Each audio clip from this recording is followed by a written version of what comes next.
A coalition Raider fans hired Jim Quinn to be their attorney, and he's in the exploratory phase. We had a press conference Monday, which went very, very well. And now, Jim, you may know Jim. I'd be surprised if you didn't know Jim Quinn.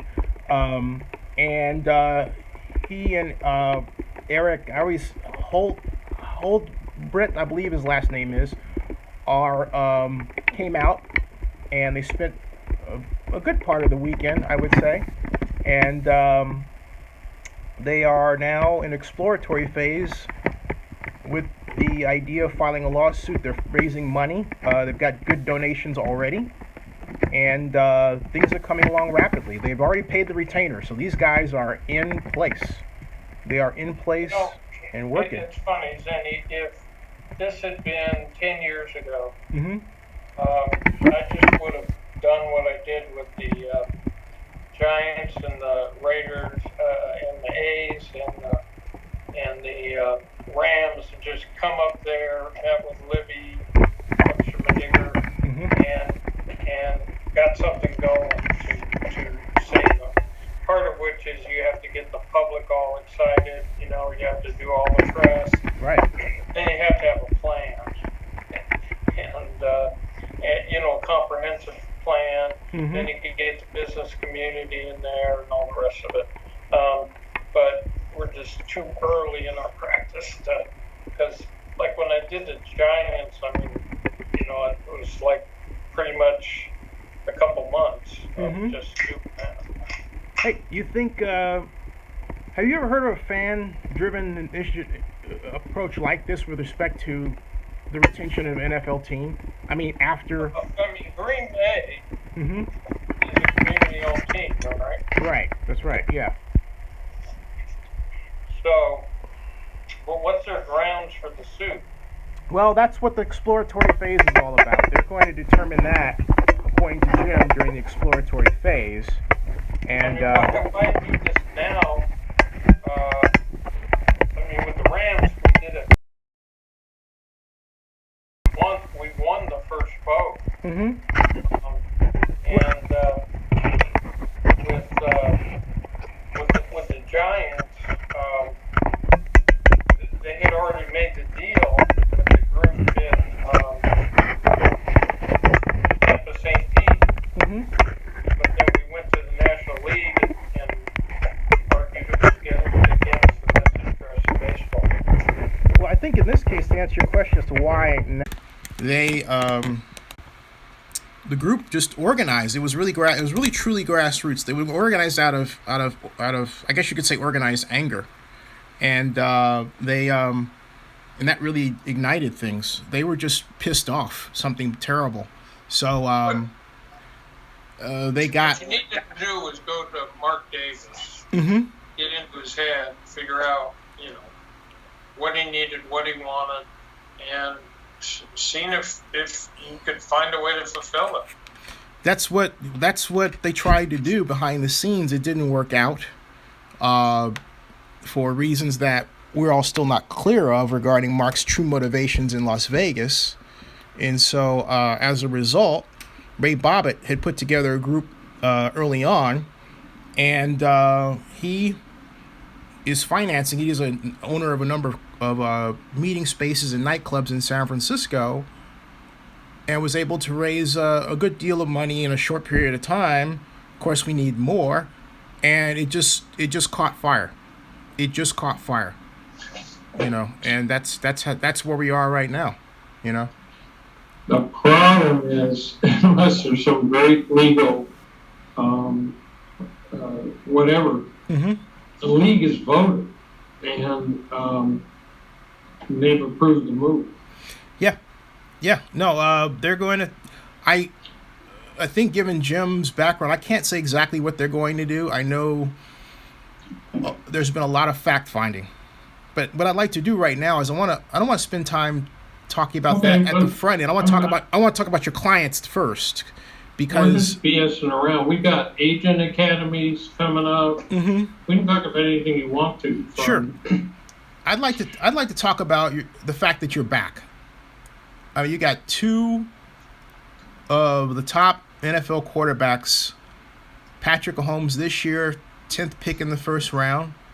Well, Mahomes, between you and me, was seen as more of a coup than Paxton, because Mahomes was looked at as a second or third rounder going into the process.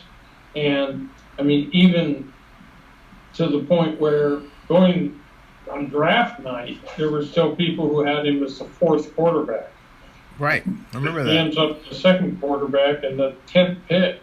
Not because there are people, gunslinger, years away, the spread, he'll never make it, bad fundamentals and all that. And so that was, between you and me, us doing what I've done before, which is to really help somebody move. So that was good. Anyway, it's your podcast. I'm just here. Yeah, I'm really intrigued as to how Patrick moved up, because at first he was around 24, then 20, and then he just zoomed. And once you got into April, that was something different. But again, it was the night of the draft. Todd McShay had him as a 32nd pick. I think you had an argument with Machade, didn't you? A year ago on Paxton. Yeah, right, on Paxton, that's right. A year ago on Paxton. Yeah, you took him apart. That was hilarious. Well, I never, I avoid that.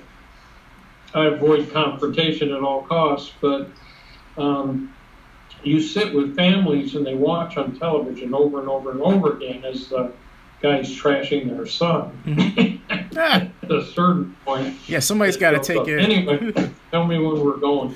Oh, I said, but in terms of Mahomes, how did you come to? Because I remember the story regarding Paxton Lynch. Tell me when we're starting. Oh, we started.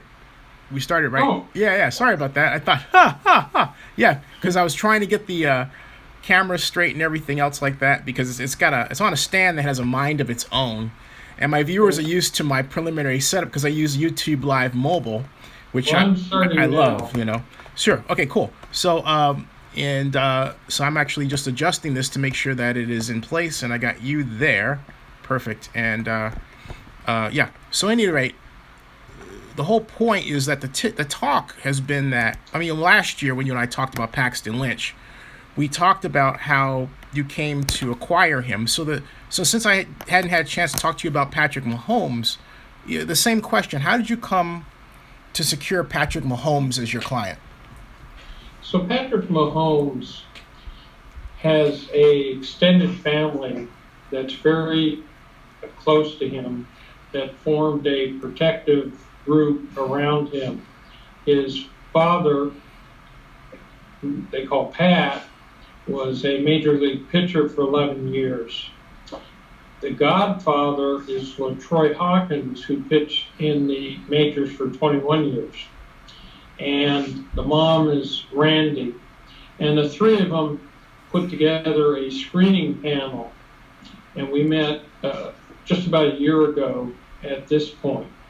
And it always is a values match, Zennie. It's our concept of an athlete as a role model, retracing the roots, going back to the high school community, collegiate community, professional community, setting up scholarship funds, charitable foundation at the pro level.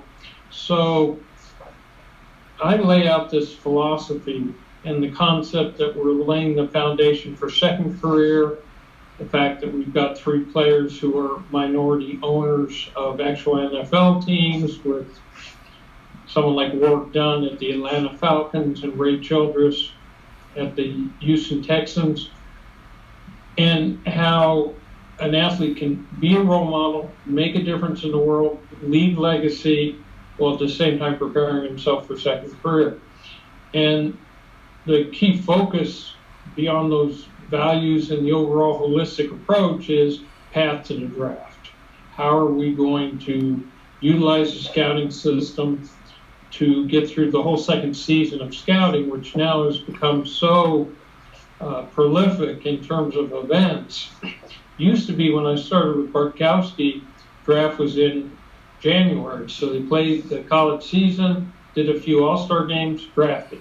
Now we have training where every player goes off to a training facility after the college season, spend 6 weeks there, heightened nutrition, heightened workouts, speed coaching. Then they go off to, maybe they play in the all-star games if there's a senior, then they go to scouting combine, then they have pro scouting day back at campus, then the teams come back out, look at them again, and then they fly off to different facilities. So it's become elaborate. So we talked through all of that, and you can pretty well tell in the first meeting whether or not there's going to be a match, whether there's going to be a sort of consanguinity of values. And so that felt right from the very beginning. So we didn't meet Patrick until way later in the process, but stayed in touch with the parents and went to a couple games down there. And then when the season was over, had a meeting with Patrick there too, and it sort of all came together. But he was someone who played in a spread system. So you have this system in college, which is an air raid or a spread, but it's not a pro set like they play in the pros. And whether it's Marcus Mariota or Jared Goff or Paxton Lynch last year, what teams will say is, how do we know that this player can make the adjustment? So that was going to be the big question with Mahomes. So we needed to craft a scouting and developmental system which would highlight a 3, 5, 7-step drop, the ability to take the ball from under center. So fundamentally, that's what his training did. He spent a ton of time doing that to be able to display it at the combine. And more importantly, there's the pro scouting day for a quarterback that has him spend like 40 minutes making every basic throw. And so this player has the most amazing arm. He is able to, at pro scouting day, stand at his 25-yard line, put the ball in the other end zone, and threw it. So he threw the ball 80 yards, but with touch. So the point is, he was a road warrior. He met with 19 teams. So you're consciously trying to take the knocks against him and work on whatever the skills they're knocking are and make sure he's ready to display. So he rose steadily, but the draft prognosticators kept saying, oh, there are 4 quarterbacks, he's the 4th. And their process is, they can cloud the public perception. So just remember this one thing, which I tell parents. It's not the draft prognosticators, it's feedback from individual teams. And what you're looking for in the draft is to have 2 or 3 teams completely fall in love with a player. They have to have him, they want him. They can visualize him in their system. And the other 29 can be completely disinterested. That's how you get drafted high. When did you know that Patrick was going to be did you have any inkling ahead of time that the Chiefs were interested in him, or was it a complete surprise when he got the call to be the 10th pick? Of course, it's ironic, at our Super Bowl party, we now give humanitarian awards for philanthropy to an owner, a general manager, a current player, and a retired player. And the owner we gave it to was Clark Hunt of the Kansas City Chiefs. And then we have a player as a co-presenter. So Patrick presented the award with me to Clark Hunt. We had some idea pretty early that they had real interest. And in this draft, you had 2 sets of teams. You had teams that needed a quarterback immediately, and we thought those were like the Cleveland Browns.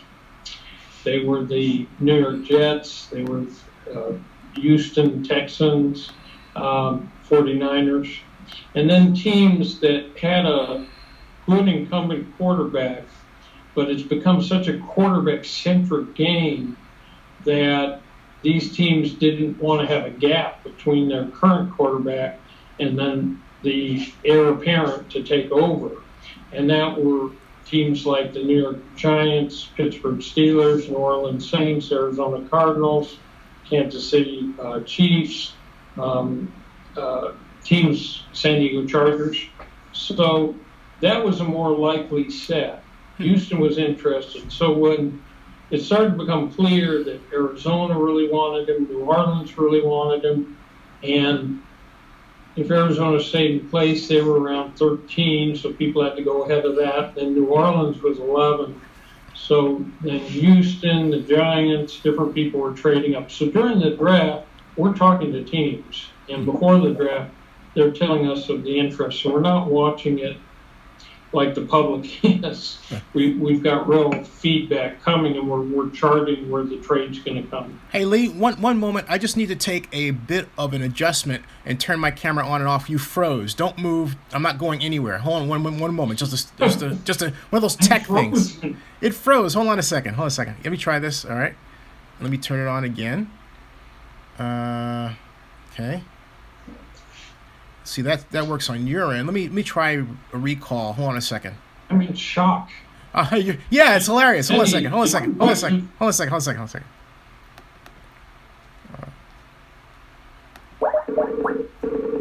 Sorry about that, folks. Technical difficulties, they happen on occasion. Videos, okay. Now, let's try that again, Leigh. And 3, 2, 1, and you should be coming in right about now. Along with, it's one of those days, I don't know if it's maybe a full moon or a lens or a, what do they call those things that happen with the sun? Eclipse. Solar flares. Solar flares, yeah. But turn your camera on again, and turn it on and off, because it's circling, but there's something weird going on there where it's not. Jay? Let's see here, coming in. I'm bringing my crack crew. This is great. You know, Hey, Jay? you want to turn it? Yeah, I'm not getting a picture on your end. Could you restart and start again? Oh, here it is. No, never mind. He's back. We're cool. I got him. Okay, thank you so much. Yeah, sorry about that. Yeah, Leigh. we can't. So if you want to turn off the camera and turn it back on, you want to. Oh, no, you don't need to do that. Everything's cool. It was, it'll clear up. It was a little, Okay. yeah, it'll yeah. No, I'm just saying we can't see you right now. Oh, you can't? Oh, wow. No. That's weird. I see a picture of you. Yeah, I see a picture of me too, and I see that what's going on, the thing is spinning. So I'm going to let it spin. It's going to come in at some point. Okay. So I'm just going to let Leigh, it's going to spin. I'm going to come into you at some point. It is kind of fun. Folks, what Leigh is looking at is this right down here, the icon. See, I've got the white spinning thing. That's me in white. And at some point, it'll stop spinning. It'll show my, I hope it shows my image. But if it does, anyway. So you were saying regarding Mahomes, about That's the... because in the Bay Area, too many drugs. That's what... I'm actually in Georgia. Maybe there's more here. Maybe that's... It's something there is going on. But yeah. So anyway, as far as Mahomes is concerned, so you were saying basically that we were talking about the Chiefs selecting him, and you were talking about the league. So here's the thing that goes in. Sure. The league has become completely quarterback centric. It is virtually impossible to get a team through the playoffs and to the Super Bowl without a franchise quarterback. Someone that you can win because of rather than with, someone that you can build a team around for 10 to 12 years, and someone who critically can elevate their level of play in adversity. You've thrown a couple interceptions, the crowd is booing, the game is starting to get out of hand, the center's looking at you like you're on drugs. Now what does a player do? Is he able to compartmentalize, adopt a quiet mind, and elevate his level of play to take a team to and through the playoffs to the Super Bowl? So this position in the modern passing game has become so critical in importance that teams not only move heaven and earth to get a quarterback for today, they move heaven and earth to get the next quarterback. Mm-hmm. And so this is why a year ago you saw the Rams give up a parcel of draft picks to get Jared Goff. The Eagles give up a ton of draft picks to get Carson Wentz. And this year, Kansas City gave a big bundle of draft picks to get Patrick Mahomes. And then right after him, Houston, 2 picks later, moved dramatically to get Deshaun Watson. So what do you think is going to, what does it say about the league that we have Mahomes, Marcus Mariota, and Jared Goff, to name just some of the air raid spread quarterbacks coming in? Why doesn't the league adjust to their systems? I mean, there are some examples where, elements of them have been installed, but why doesn't the league overall just adjust to their system, since they're more often than not the top quarterbacks coming out? Because they have a game that works, essentially. And it works at a lot of different positions. Mm-hmm. And history is replete with some examples of quarterbacks who have been able to make this transition. They're still highly skilled quarterbacks, but frankly, let's suppose you're coming out of high school and you're a talented quarterback. There are more spread systems than there are pro set systems. So the likelihood is that at least 50% of the quarterbacks coming out will have played in a system that's different than what they're going to play in the pros, but they can adjust to it.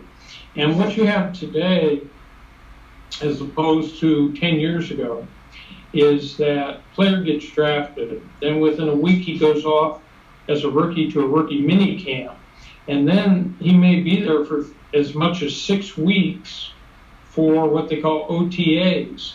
So he's with his coaches, has a playbook, and for several weeks he's working out in live drills, no hitting, but live drills with the other players.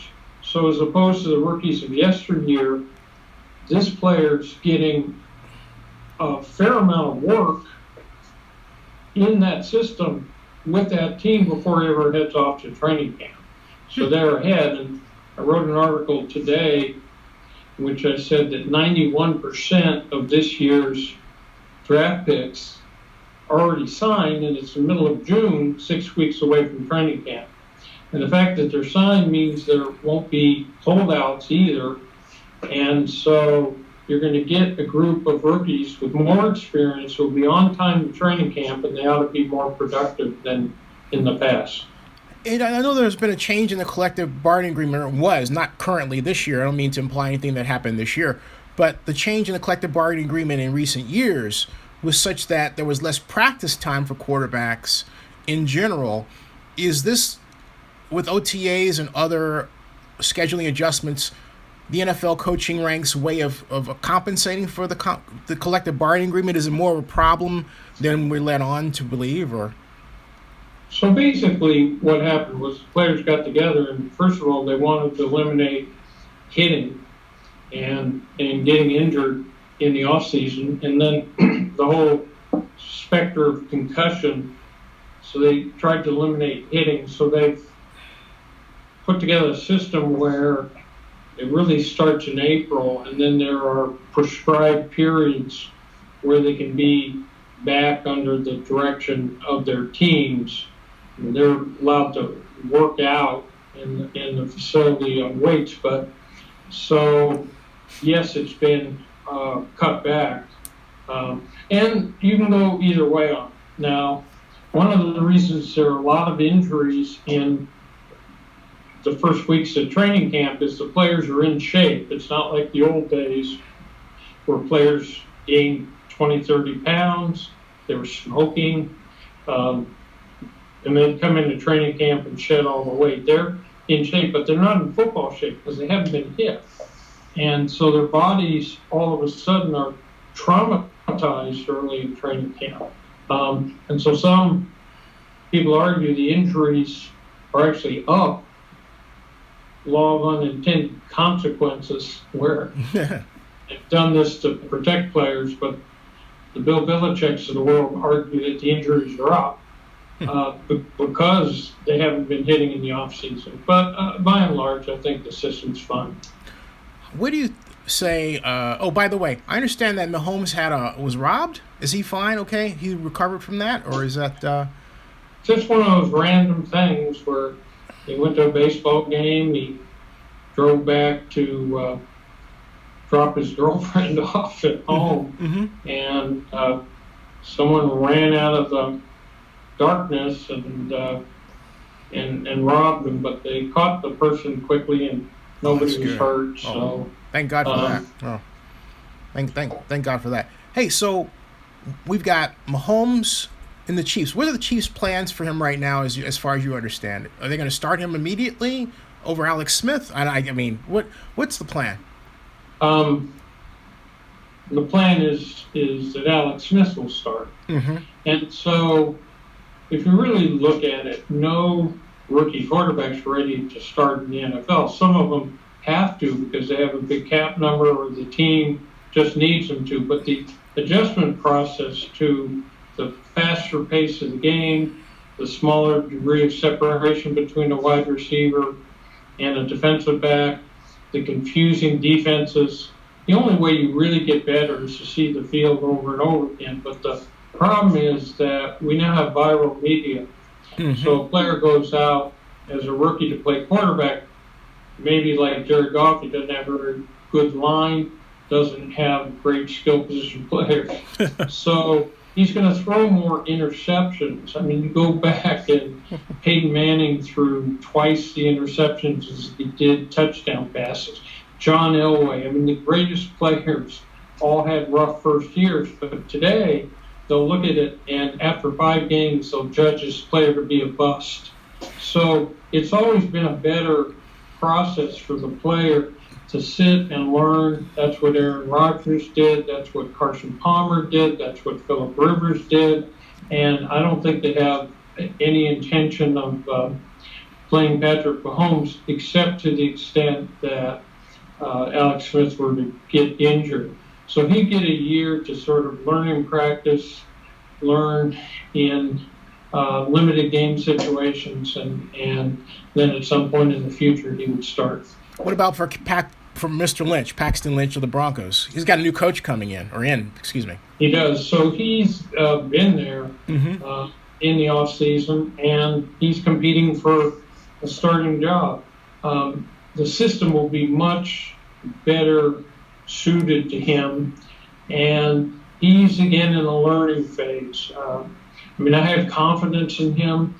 He's got such great skill, the ability to throw the ball deep, the ability for someone who's as tall as he is to escape the pocket and be able to throw on the run.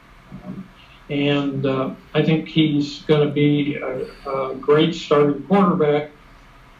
But again, I'm much less concerned with how soon in their career the quarterback starts than that when they start, they have a long run. Right. So I'm pretty relaxed about the pacing of all this. And there in Denver, you got John Elway, who seems to be as good a executive as he was a quarterback. So they know what they're doing. They certainly do. They've had an impressive draft, and he's had an impressive run in a short time in his position as Executive Vice President of Football Operations, talking about John Elway. Really, really something. Hey, so speaking of which, I just want your comment on John Lynch as general manager in the short time that he's been there, because he shocked the NFL draft when he was on the receiving end of that blockbuster trade, with the Bears. What do you think of John Lynch's GM so far? Oh, I think he's sensational. I represented John as a player, came out of Stanford with a father who actually was running the radio station that broadcasts the Chargers. And John's got a incredible people skills. is someone that everybody in the league is going to get along with and talk to. He's someone that agents will love and feel trust and confidence in. He's got a brilliant football mind, very high IQ. He's going to make all the right moves. He'll relate well to players because he's not that far away from being one. It's hard for me to think how they could have made a better choice. He's got everything you need to be good executive, works extremely well with other people, got a lot of charm, a lot of grace, his ego's well in check, good team player, but again, very, very shrewd, bright, understands how to build a football team. He's been on winners.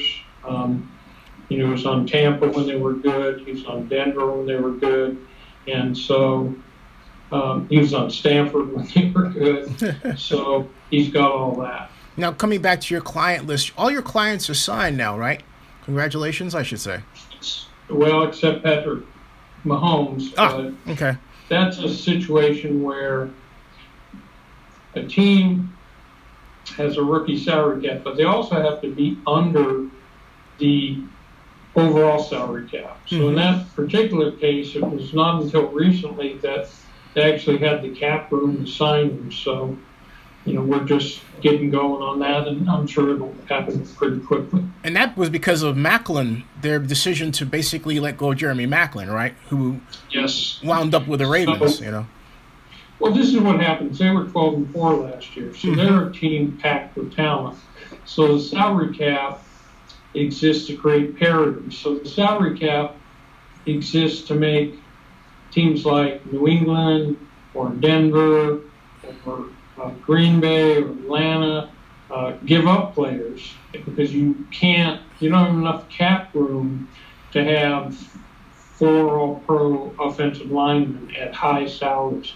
So it forces teams to discard players that otherwise they would stay with. It's not like Kansas City was looking to cut Jeremy Macklin.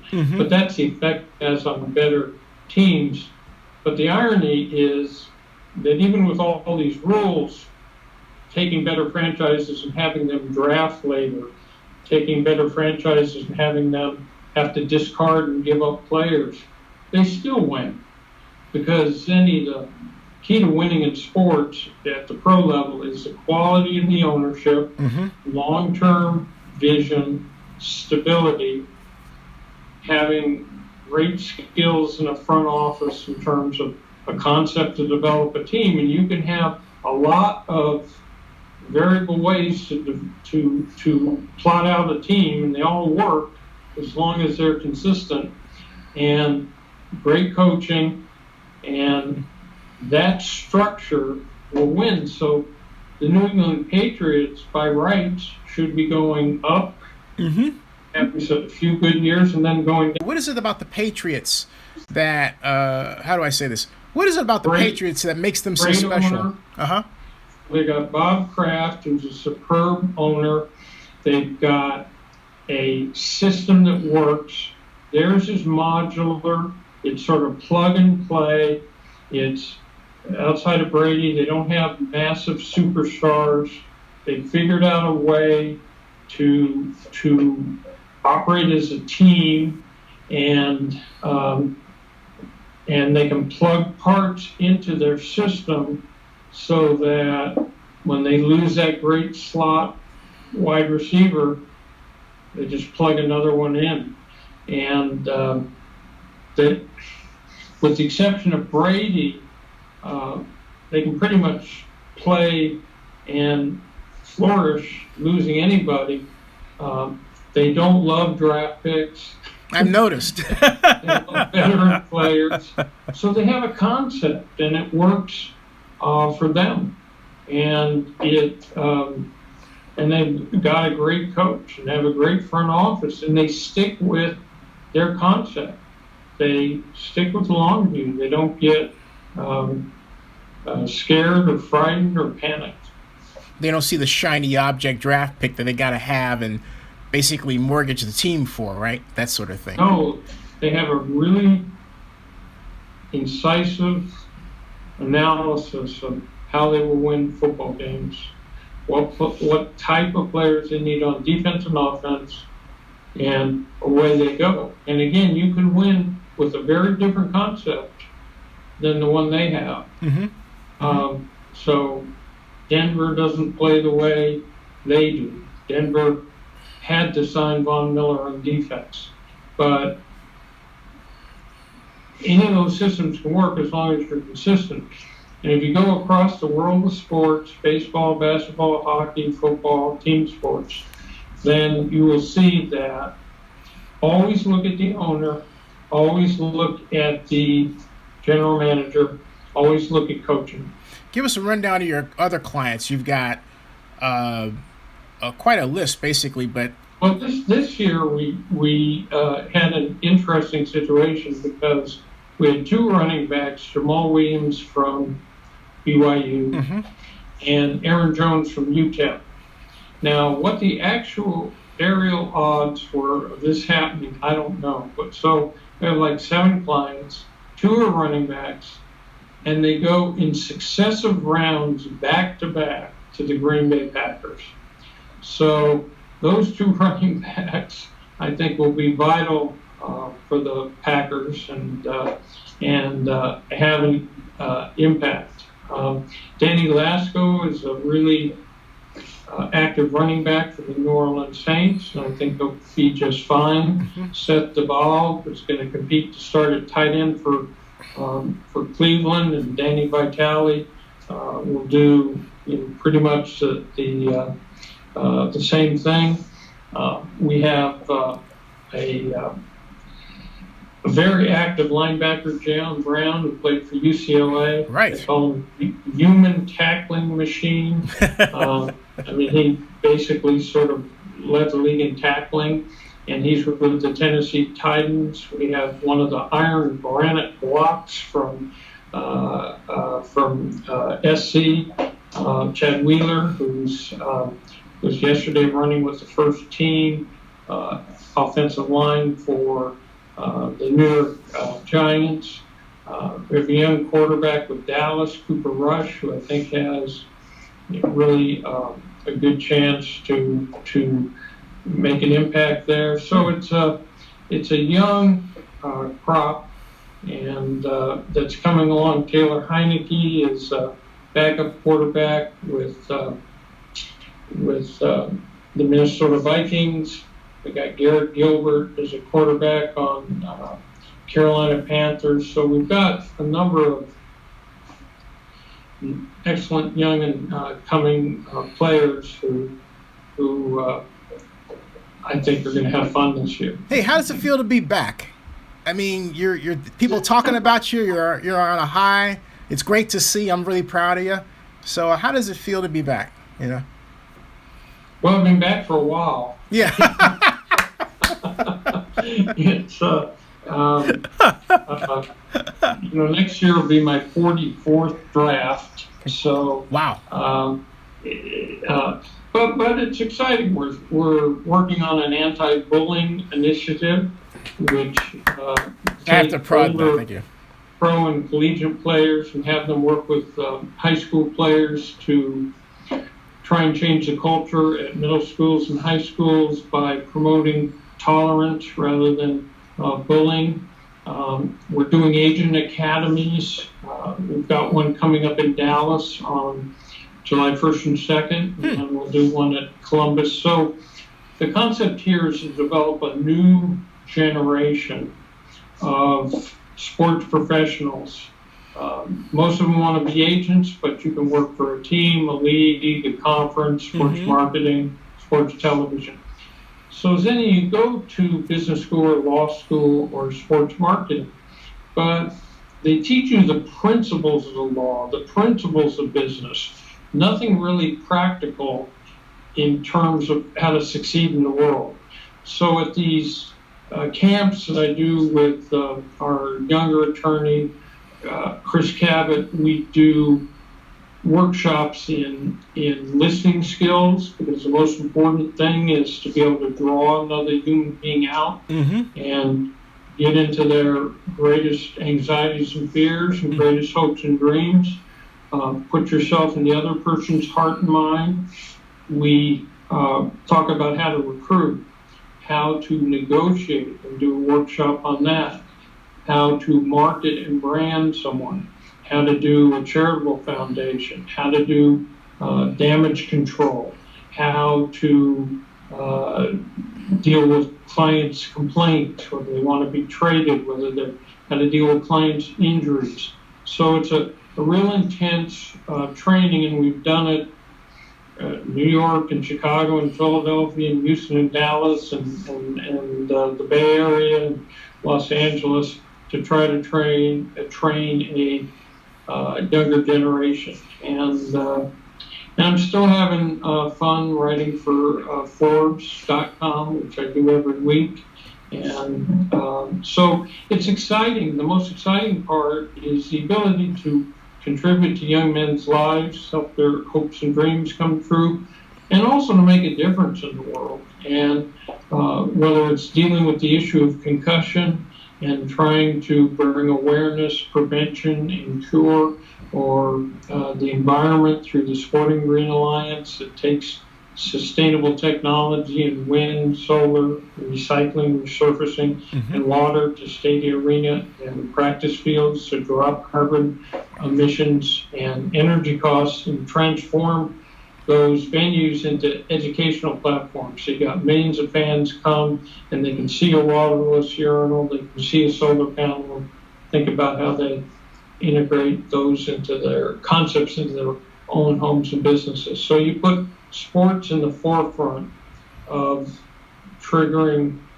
positive activities in the world. Right. Like the boxer I helped, Lennox Lewis, Real Men Don't Hit Women, is the public service announcement he made. And that could do more to permeate the perceptual screen that young people put up against authority figures than 1,000 other people could do, and have an impact on attitudes towards domestic violence. Hey, I'm curious, what do you think of the tech that was announced that would allow a person to place a bet on an NFL football game while they were at the game in Las Vegas? From the perspective of, should the players get part of that money, because now you're paying a ticket to go into a venue, and then you're able to place a bet on the game that you're watching in the venue, which I've never heard of before. I mean, am I Well, I don't think you've heard of it because I'm not sure that it's happened. Look, people have always been able to call a bookie, or if they're using the internet, they could get onto some online site. The whole relationship of sports to gambling has been one of real fear, because what separates team sports or individual sports from wrestling is the concept that the games are played on a level playing field, that everyone's competing as hard as they can and use the same equipment. The referees are neutral. And if there ever was the thought that an athlete had gambling debts and was somehow influenced by gamblers, it then could become wrestling and people would lose interest in it. But the teams have become a little bit pregnant on this because they run ads for Indian casinos. Right.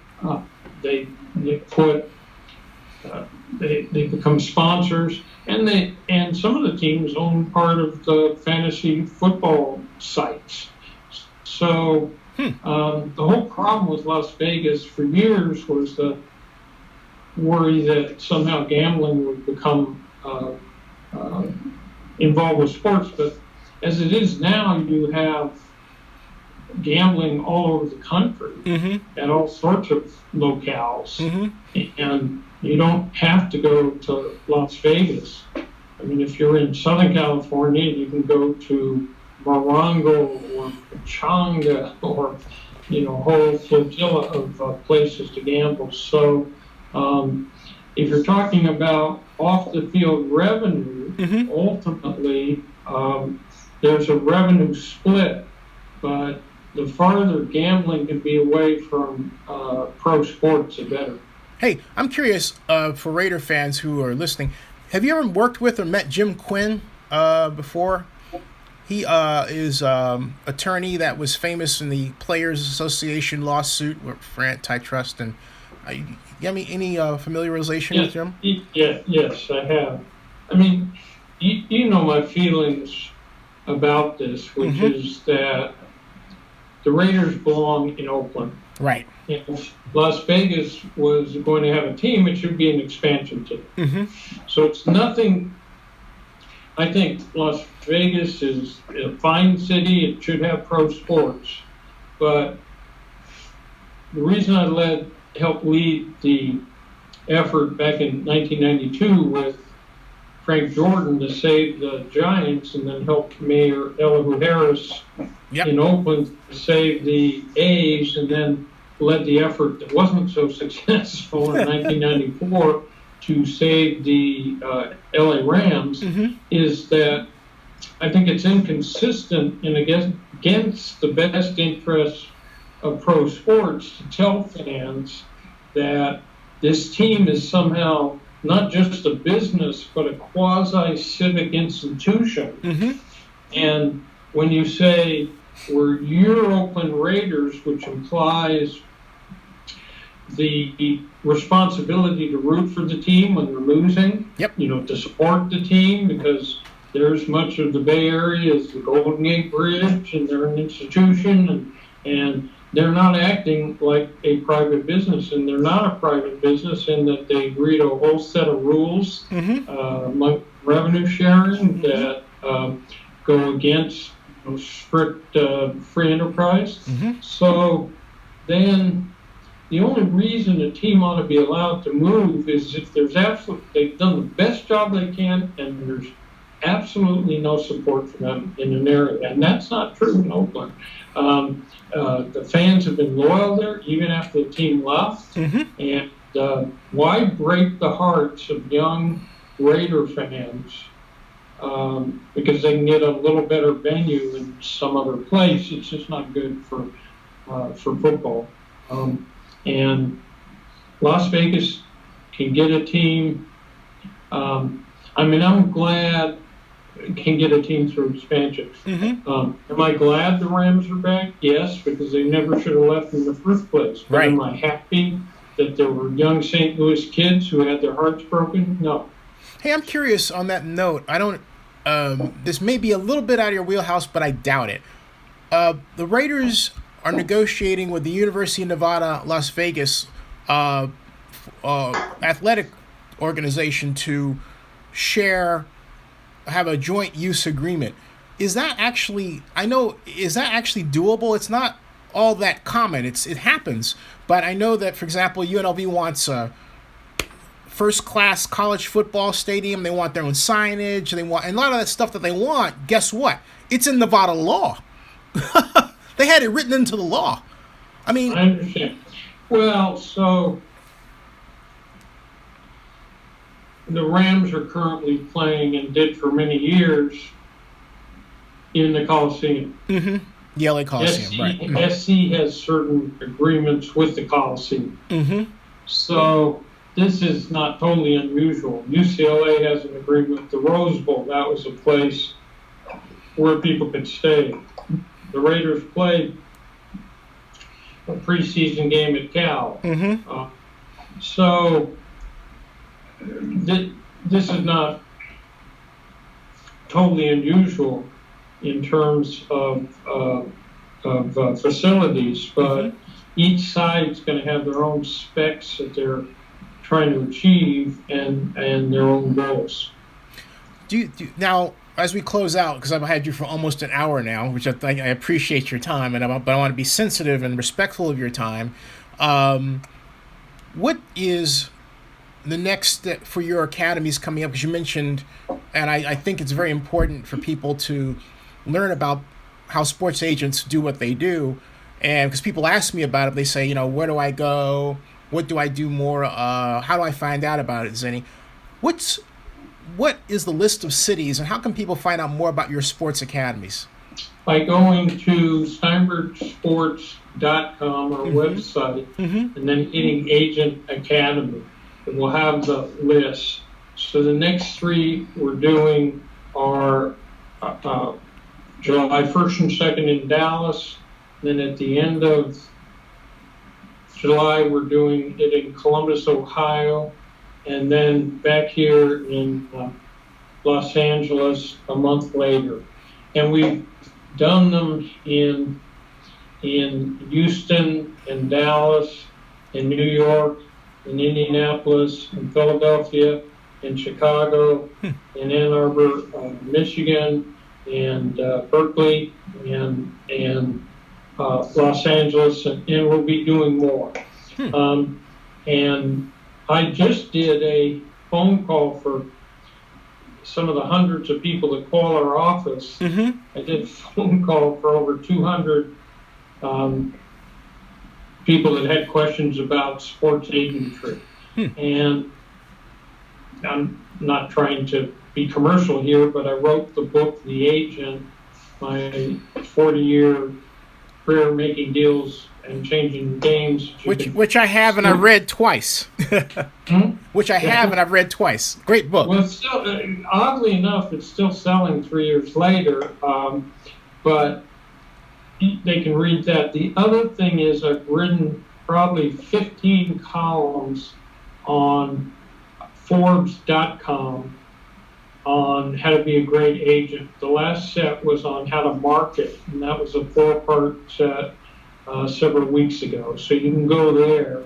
And I've tried to share this knowledge. I had mentors when I was younger, and I want to pass on the best techniques, emphasizing that people can hold on to their ethics, values, have a good vision for the world, and this is a great profession to do it in and really make a difference in young people's lives, men and women, bring out the best in them, prepare them for life, and together make a real impact off the field in the world, make it a nicer world. So the level of competition is really heavy. So for example, in the NFL, there's 1,000 certified agents competing for 300 and something players in a draft. But that's true in any desirable profession. So that's true if you go to Silicon Valley or high tech or the entertainment industry or go to Wall Street and learn how to swindle people. It's true in any of those industries. Now, before I close, because I'm nearing in, I'm taking advantage of about another 7 minutes before we can close, but the Golden State Warriors today celebrated their second NBA championship in 3 years. And what do you think about the model that they have established with Joe Lacob as the owner and Bob Myers and what they've done as GM? Well, they're superb. And they're just losing Jerry West, who I think is a big part of it, who's going to go to work for the Clippers. He's magic. So, I mean, he didn't get recognized, but he was the one who pushed real hard to make sure that they took Klay Thompson and they emphasized Klay Thompson. Right. And, but they wouldn't win if they didn't have great ownership, great front office. And, the challenge for basketball is I don't see anything upsetting the Warriors' dominance for the next few years to come. I mean, they have young players. The effect of when you have someone as tall as Kevin Durant, they can shoot these three-point plays that are so demoralizing. It's hard to see someone beating them. So then what's the effect on the NBA of that? And I think you can go both ways on what effect dynasties have. Some people argue that dynasties have always been there and characterized, the best years of sports, whether it's the Celtics or the Lakers or the Chicago Bulls, or in football, the Dallas Cowboys or the Steelers, the 49ers. So you can go both ways. It's a big tree that puts a lot of shade on the franchise below that. So they're so good, and really so much better than everybody except Cleveland, and they just showed how much better they are than Cleveland. It's going to be a Warrior world for some years to come. Now, before I close, I want to congratulate you on being inducted into the California Sports Hall of Fame. And that's on the 20th, right? Or what date is that occurs? See, it's the 25th, Okay. and it's Byron Scott, Michelle Kwan, James Lofton, and a race car driver, John Force. But it's until now, in the Northern California, Southern Los Angeles, and Orange County Jewish Sports Hall of Fame, which show you how bereft our people are for real athletes. But this is a hey, look, Andy Kovacs, Sean Green, we have a few. So that's a joke. In I was politically. I know. I was. Well, I'm we're at the time now where, oh my God. I know. I know. Well, hey, Leigh, remember my last name is Abraham. Just, So anyway, but I think it'll be exciting, and to the extent that it inspires younger people to represent players, well, that's a good thing. Leigh, hey, thank you for your time. Had you for a solid hour, and you've been generous with your time as always. And I know you're busy, and I'm glad to have been able to spend this quality time with you. Zennie, old blues. Old blues. That's right. That's right. Go Bears. Go Bears. Go Bears. Go Bears. I have one thing to say. We'll go to the Rose Bowl in my lifetime. What do you think of the new coach? Very good. Yeah. A good coaching staff, really upbeat and everything. But my friends and I always say one thing. One Rose Bowl. Yep. While we still inhabit this planet as sentient beings. Yes. It would be nice to have one Rose Bowl. It really would.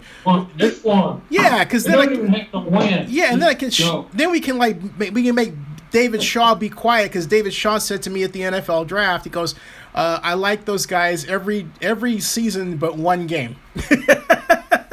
We know what game that is. Hey, thanks a lot, Leigh. My pleasure. Take it easy. All right, you too. I'll see you. Okay, thanks a lot. Well, folks, that was longtime friend and sports agent Leigh Steinberg, and Leigh harder to get a hold of these days because he's got a longer client list than ever before. But hey, Leigh's doing well. He's back. And for those of you who were just tuning in, yeah, that was my interview with Leigh Steinberg. And I'm shutting down Skype, and but I think I'll take this off here, yeah, and hold it like so. And I'll be back later tonight. It's Thursday, but it'll be about 9:20 this evening. 9:20 Pacific Standard Time p.m., which would be 12:20 in the East. Yeah, 12:20 in the East for those of you like myself who are currently in the East. And I'll have, thank you all very much for the donations and everything. And again, it was great to have Leigh on. fantastic to have Leigh on, I might add. Fantastic. But I will see everybody later this evening. Yeah, Skype was a bit of a pill today. It kind of went in and it didn't. But anyway, hey, look, thanks everybody. And now people are just tuning in now. Maybe I should stick around a little bit more. Hey, I don't know, how many people were at the Warriors? You know what? You all can tell me tonight. It seems like every time I get ready to sign off, folks come in. But I've got things to take care of. It's 6:08 right now. All right. So I'll see you guys. All right. And again, thanks again to Leigh Steinberg for another fantastic interview. All right. Thanks a lot. See ya.